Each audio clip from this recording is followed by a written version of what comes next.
পঞ্চদণ্ড। আর এই পঞ্চদণ্ড নাম করতে রয়ে ফেলে দেখুন একটু বলে দেখুন না করে দেখাবেন একবার নৃত্য খেলবে সুদর্শন মাহাতো।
সমুদ্র তলে দেখে করেছে আমার আমি এখন আমি রূপ ধারণ করে ওই বিশাল চক্ষের ভিতরে লুকিয়ে পড়বো, ওই বিশাল চক্ষের ভিতরে লুকিয়ে পড়বো। ওদিকে দেখলাম মনে মধ্যে পুনর্দত্তকে খোঁজ করতে করতে সমুদ্র তীর দিকে এগিয়ে আসছে।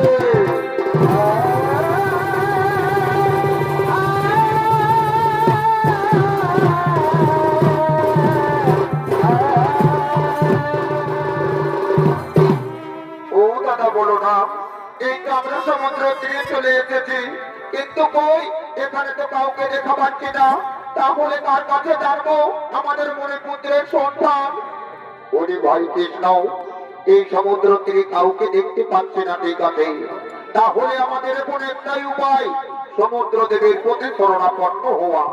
তাই আয় ভাই আয়, আর বিলম্বন করবো না, আমরা কাপড় কণ্ঠে বিরতি ভাবে ওই সমুদ্র দেবীকে করিব স্মরণ। ওই সমুদ্র দেব আমাদের ডাকে সাড়া দিয়ে আমাদের সম্মুখে প্রকটিত হবে, আর তার কাছ থেকে জেনে নেব আমাদের গুরুপুত্রের সন্তান। ঠিক বলেছো দাদা, তুমি ঠিক কথা বলেছো। তাহলে এসো আমরা এখন ওই সমুদ্র দেবীকেই করিব স্মরণ।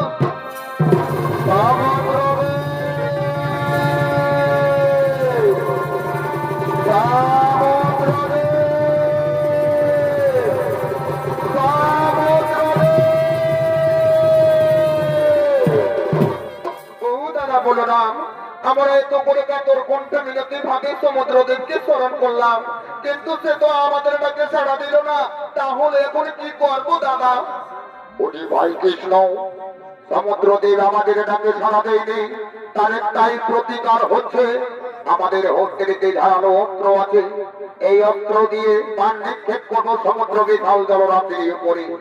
আমরা জলকে শুকিয়ে দেবো, তাহলে সমুদ্র দেব ভয়ভীত হয়ে আমাদের সম্মুখে ছুটে আসবে। হ্যাঁ হ্যাঁ দাদা, তুমি ঠিক বলেছো। তাহলে আর বিলম্বন করবো না, এসো আমরা বিশাল জলরাশির উপরে পান নিক্ষেপ করি।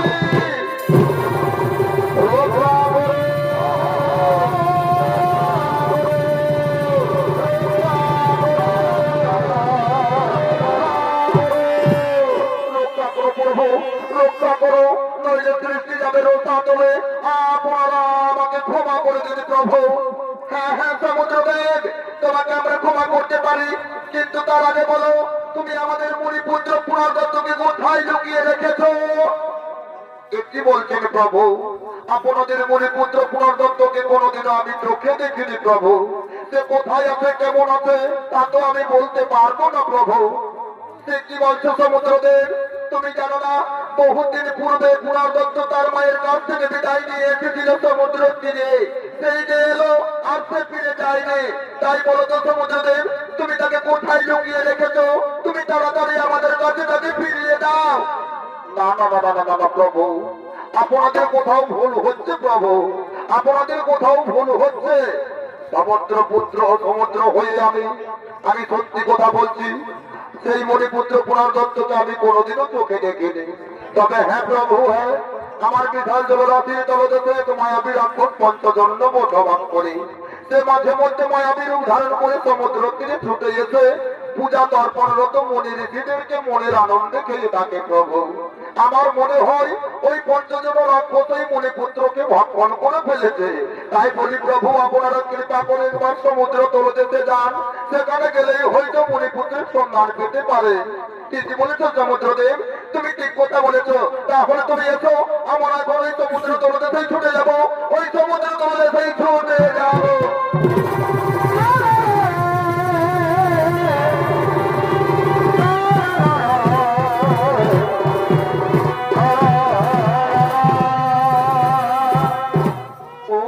বললাম, এই তো সমুদ্র তলদেশে এলাম, কিন্তু বলো তো এখন আমরা কি করব? ওরে ভাই কৃষ্ণ, এই সমুদ্র তলদেশের পথ বড়ই দুর্গম রে ভাই। এখানে ভালোভাবে হুঁশিয়ার হয়ে চলাফেরা করতে হবে। তাই বলি ভাই কৃষ্ণ, তুই ওই পথ ধরে খুঁজতে খুঁজতে এগিয়ে যা, আর আমি এই পথ ধরে খুঁজতে খুঁজতে এগিয়ে যাব। নিশ্চয়ই আমাদের চোখে ওই পঞ্চজন্যের আলোয় ভেসে উঠবে। হ্যাঁ দাদা, তুমি ঠিক কথা বলেছো। তাহলে যাও তুমি ওই পথ ধরে, আর আমি যাই এই পথ ধরে।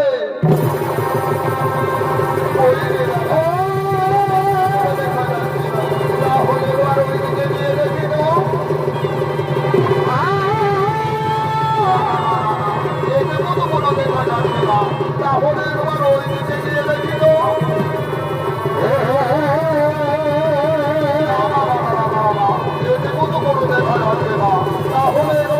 তাহলে এবার ওই দিকে নিয়ে দেখি তো।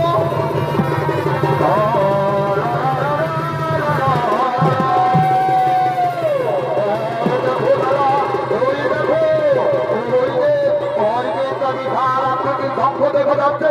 আমার মনে হয় মায়াবী রাক্ষস পঞ্চজন্য ওই সংখ্যের ভিতরেই লুকিয়ে থাকতে পারে। ওরে ভাই কৃষ্ণ, আমি তো পূর্বেই বলেছি সমুদ্র তলদেশের পথ বড়ই দুর্গম। এখানে ভালোভাবে চলাফেরা করতে হবে। ওরে ভাই কৃষ্ণ, ওই বিশাল সংখ্যক একবার তোমার হাতের অস্ত্র দিয়ে আঘাত করে দেখো তো। যদি তার মধ্যে মায়াবী রাক্ষস পঞ্চজন লুকিয়ে থাকে, তাহলে নিশ্চয়ই সে বেরিয়ে পড়বে। হ্যাঁ হ্যাঁ দাদা, তারপরে তুমি এখানে দাঁড়াও। আমি ওই সংখ্যকে আঘাত করে আসছি দাদা, আমি ওই সংখ্যকে আঘাত করে আসছি।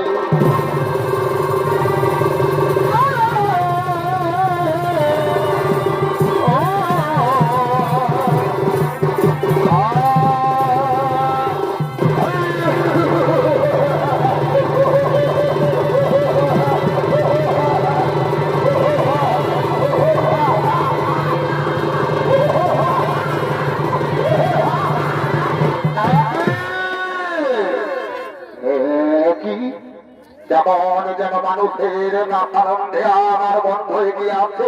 ও কি দেখছি আমি, দুই অপূর্ব সুন্দর ফুটফুটে মানব পালক আমার চোখের সামনে।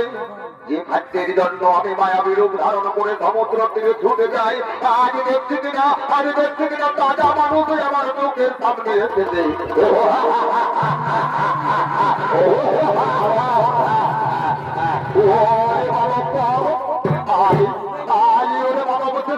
আজ তোদেরকে আমি মনের আনন্দে খেয়ে ফেলবো, তোদেরকে আমি খেয়ে ফেলে আমার চিরতরে ক্ষুধা নিবারণ করবো।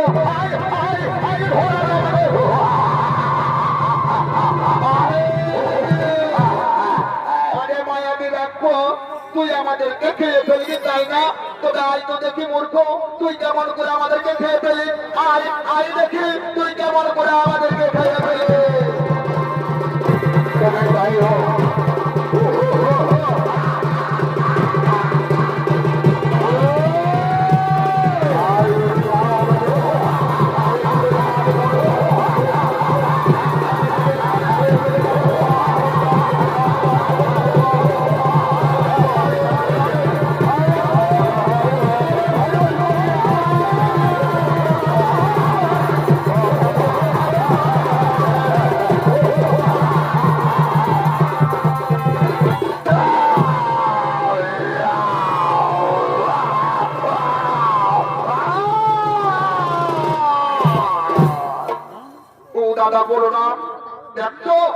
আমি বাহুবল দিয়ে মায়াবী রাক্ষসকে মেরে ফেলেছি।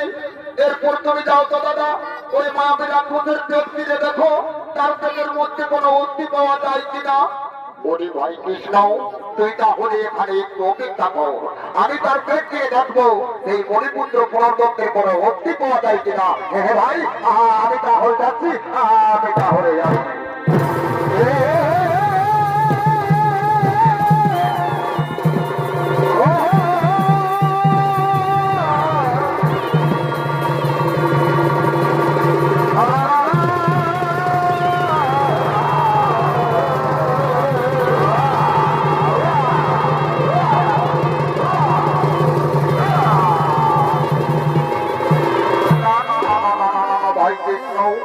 আমি ওই মায়াবী রাক্ষসের পেট কিনে দেখলাম, কিন্তু তার পেটের মধ্যে কোনো অস্থি পাওয়া গেল না। তাহলে একজন নিরপরাধ রাক্ষসকে আমরা মেরে ফেললাম রে ভাই কৃষ্ণ। আমরা যে একজন নিরপরাধ রাক্ষসকে মেরে মহা ভুল করলাম। দাদা, ও দাদা, এটা আমাদের ভুল নয়, আমার হাতেই তার মুক্তি লেখা ছিল। কিন্তু দাদা, আমরা তো মণিপুত্রকে খোঁজ করতে করতে স্বর্গমর্ত পাতাল ঘুরে বেড়ালাম। তাহলে এখন কি হবে উপায়, কোথায় যাবো, কি করবো, এ তো আমি কোনো বুঝে পাচ্ছি না দাদা। ওরে ভাই কৃষ্ণ, মানুষ মারা গেলে তার শেষ স্থান হয়ে জমালয়ে যমরাজের কাছে। তাই তো গুরুপুত্র পুনর্দত্তকে খোঁজ করতে আমরা এখন জমালয়ে ছুটে যাব ভাই। চল ভাই কৃষ্ণ, আর বিলম্বন করবো না। ওই দেখ, ওই দেখ, আমরা এখন জমালয়ের পথে এগিয়ে যাব।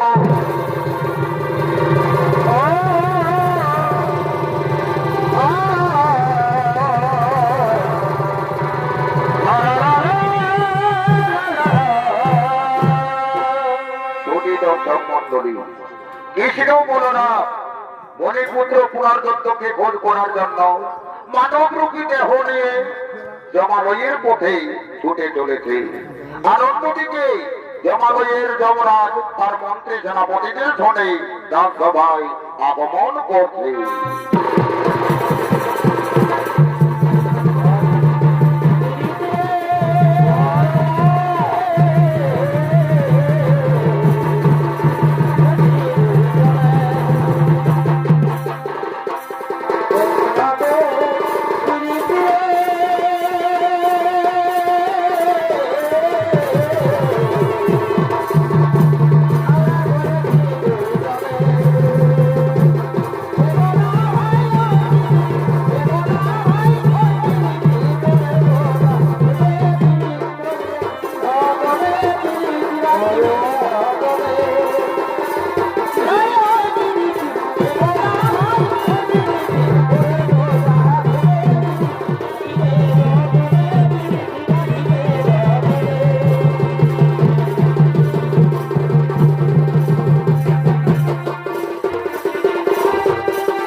এই হলো যমরাজের রাজসভা।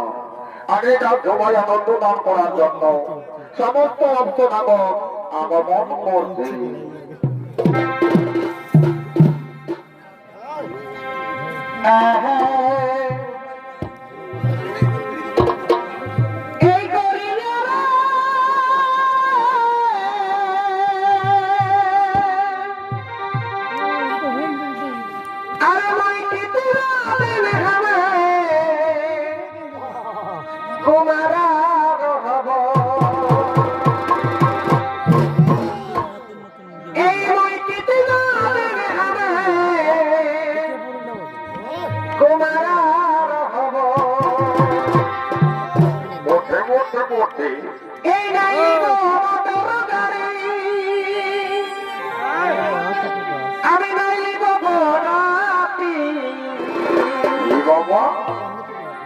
এই নাই নিব মোটর গাড়ি,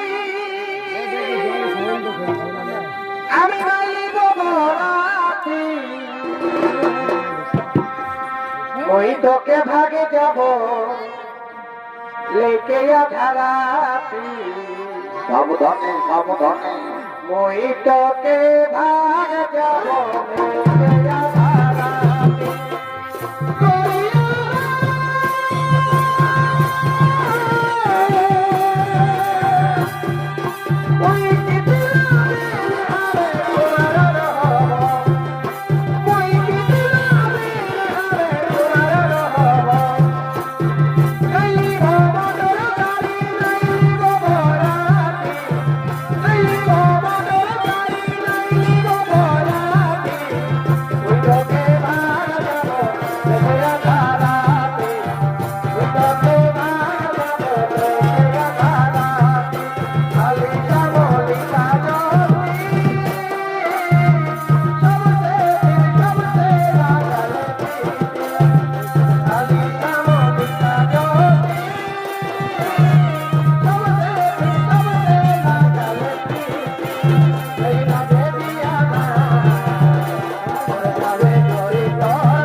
এবার হয়তো আমাদের এই জমানো দাঁড়িয়ে এসেছে, এবার হেঁটে এসেছে দুই জমানো দাঁড়িয়ে হেঁটে এসেছে।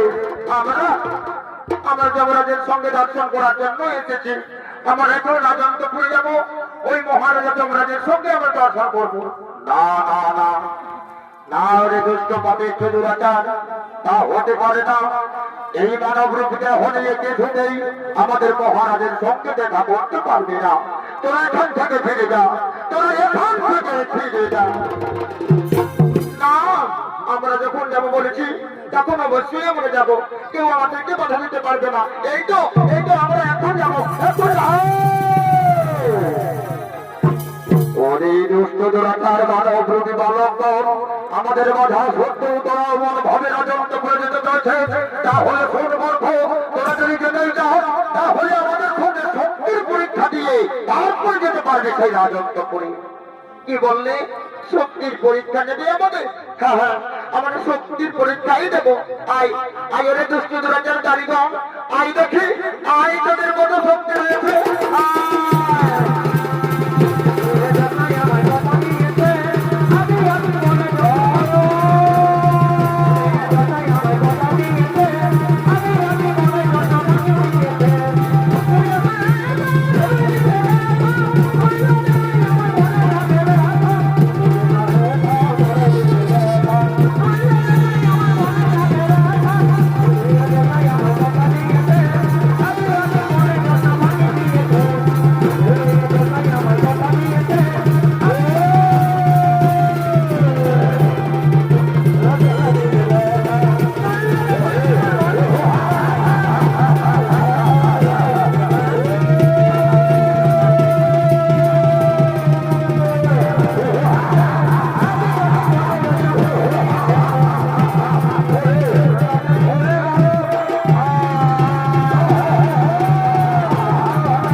আমাদেরকে যুদ্ধ পরাস্ত করে দিয়েছে মহারাজ।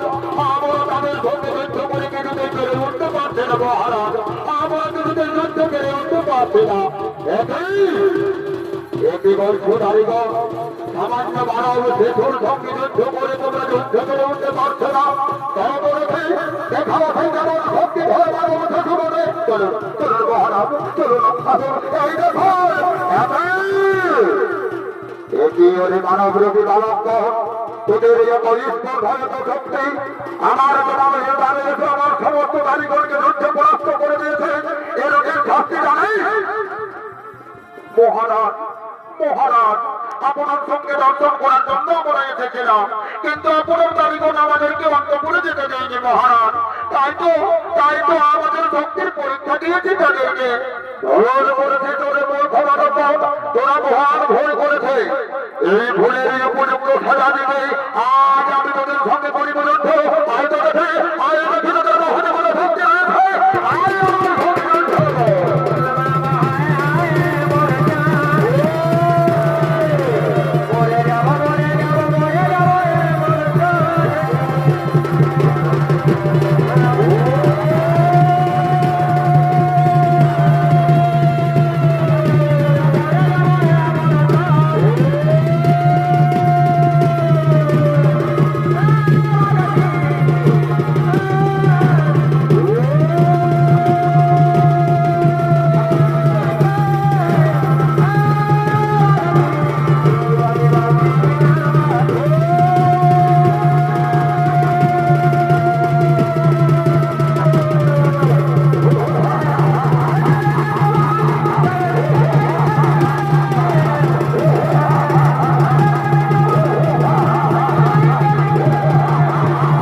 আমার সারা শরীর যেন মত হয়ে আছে, আমার শরীর যেন শক্তিহীন হয়ে আছে।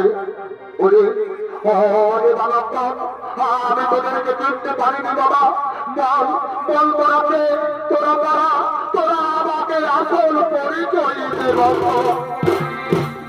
যমরাজ, তুমি আমাদেরকে অন্ধ বসে চিনতে পারো নি, তাই তো বলি যমরাজ, একবার তুমি ভালোভাবে নয়ন মেলে দেখো, তাহলেই তুমি আমাদেরকে চিনতে পারবে আমি কে, আমার কি পরিচয়, আমি কে।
জগৎপতি নারায়ণ শ্রীকৃষ্ণ বাল্যরূপ পরিবর্তন করে পূর্ণরূপে আবির্ভূত হলেন জমালয়ে যমরাজকে দর্শন দেওয়ার জন্য। আর এই শ্রীকৃষ্ণের এই অভিনয়ধ্বনিত পরিবেশনা করে দেখাবেন আপনাদের সকলের অতি সুপরিচিত সুনাম ধন্য সৌনৃত্য শিল্পী নৃত্যশিল্পী শ্রীরাম কর্মকার।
নমস্তুতে নমো হে প্রভু আমায় ক্ষমা করে দিন প্রভু আমি না জেনে বড় ভুল করেছি প্রভু আমায় ক্ষমা করে দিন তথাস্তু যমরাজ তোমায় ক্ষমা করে দিলাম কিন্তু বড় বড় যমরাজ সঞ্জীবন মণিপুত্র পুনর্দত্তকে কোথায় লুকিয়ে রেখেছ হে প্রভু আমি তো তাহলে লুকিয়ে রাখিনি প্রভু তবে একটা কথা তুমি যদি ওই মণিপুত্রের আত্মা আমার কাছে দাও আমি না হয় দিতে পারি তথাস্তু তাই করে যমরাজ ওই সঞ্জীবন মণিপুত্র পুনর্দত্তের আত্মা তুমি আমাকে দাও আর সেই আত্মা হতে পুনর্দেহ করিয়া কঠোর পুনর্জীবন করিব দান আমি প্রতিজ্ঞা থেকে হব মুক্ত এই নিন প্রভু এই নিন পুনর্দত্তের আত্মা আমি তোমায় দিলাম এইবার আমি আত্মা হতে দেহ করিয়া কঠোর পুনর্জীবন করিব দান আমি গুরু মাতার কাছে প্রতিজ্ঞাবদ্ধ সেই প্রতিজ্ঞা থেকে হব মুক্ত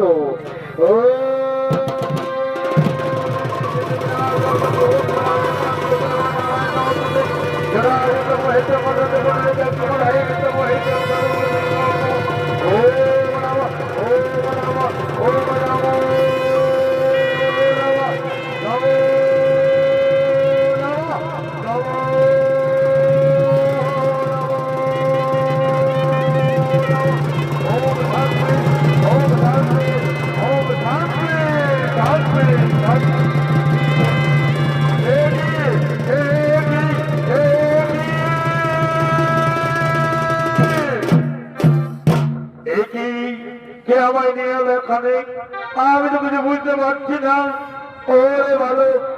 ওরে ভালো আমি তোরা নিয়ে এসেছি এখানে আমি তোর পুনর্জীবন করেছি দান ছোটে বদ্ধ মনে কি পড়ে তোর সেই দিনের কথা মাতৃগোল সৈন্য করি ধ্যান দর্পণ করিবার তোরে গিয়েছিলি তুই সাগরের তীরে আর ওই যে গেলি আর এলি না ফিরে তাই বলি শোন ভাই যে তোর জন্মদাতা মাতা আছে হলো আমাদের গুরু মাতা ওই গুরু মাতার কাছে প্রতিজ্ঞাবদ্ধ গুরু দক্ষিণের উপরে তোকে ফিরিয়ে দেবো মায়ের কোলে এটাই হলো আমাদের ভীষণ প্রতিজ্ঞা তাই আমরা দুই ভাই মিলে তোকে সঙ্গে করে নিয়ে যাবো ওই গুরু মাতার আশ্রমে আর গুরু মাতার কাছে করি অর্পণ গুরু দক্ষিণা দিয়ে আমরা চলে যাবো আপন ভবন আয় ভাই আয় এবার তোকে সঙ্গে করে নিয়ে যাই আমরা গুরু মাতার আশ্রমে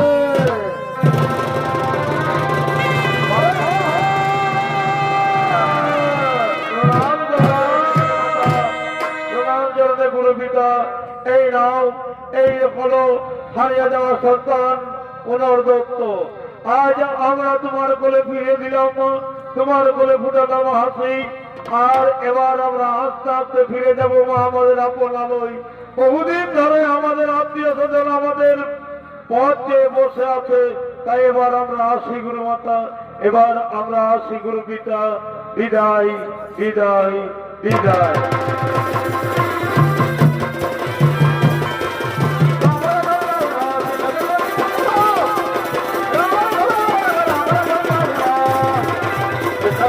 Bye.